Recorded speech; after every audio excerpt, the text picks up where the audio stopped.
নামাজ অন্যায় কাজ থেকে দূরে রাখে, এটার মানে বুঝে আসছে না নামাজ পড়া সত্ত্বেও বারবার অন্যায় কাজে লিপ্ত হচ্ছি। ভাই মন খারাপ করবেন না, নামাজ অন্যায় কাজ থেকে দূরে রাখে।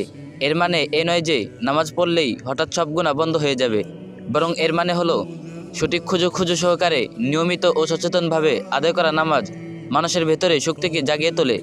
ফলে মানুষ ধীরে ধীরে গুনাহ থেকে দূরে থাকে। তাহলে নামাজ পড়াও কেন বারবার ভুল হচ্ছে?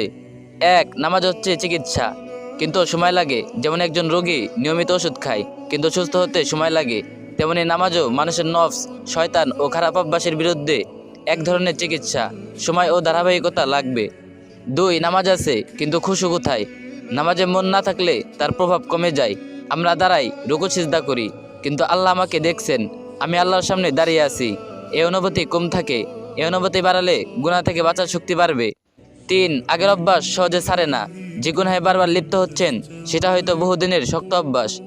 শয়তান ঠিক ওই জায়গায় আক্রমণ করে, ধৈর্য ধরে চেষ্টা করলে ধীরে ধীরে ছাড়তে পারবেন। চার, মানুষের ভুল হওয়াই স্বাভাবিক। রাসূল সাল্লাল্লাহু আলাইহি সাল্লাম বলেছেন, প্রত্যেক মানুষ ভুল করে, আর ভুলকারীদের মধ্যে সর্বোত্তম তারা যারা তওবা করে। এখন কি করবেন? নামাজ ছাড়বেন না, আরও শক্তভাবে আঁকড়ে ধরুন, কারণ নামাজই আপনাকে ধীরে ধীরে বদলাবে। প্রতিবার ভুল হলে সঙ্গে সঙ্গে তওবা করুন, ইয়া আল্লাহ আমি দুর্বল, আমায় গুনাহ থেকে বাঁচার শক্তি দিন। নামাজে একটু বেশি মনোযোগ আনতে চেষ্টা করুন, ছোট ছোট সূরা বুঝে পড়ুন, সিজদায় বেশি দোয়া করুন, মসজিদে জামাতে পড়ার চেষ্টা করুন। ভুলের সময় নিজেকে দোষ দিবেন না, নিজেকে বলুন আমি চেষ্টা করছি, আল্লাহ আমার চেষ্টা দেখছেন। শেষ কথা, আপনি যে অনেক কষ্ট পাচ্ছেন এটা আল্লাহর রহমত, কারণ আল্লাহ যাকে ভালোবাসেন তাকে ভুলের প্রতি বিরক্তি দেন। চেষ্টা ছাড়বেন না ভাই, আপনি একদিন ঠিকই গুনাহগুলোকে হারিয়ে দেবেন ইনশাল্লাহ।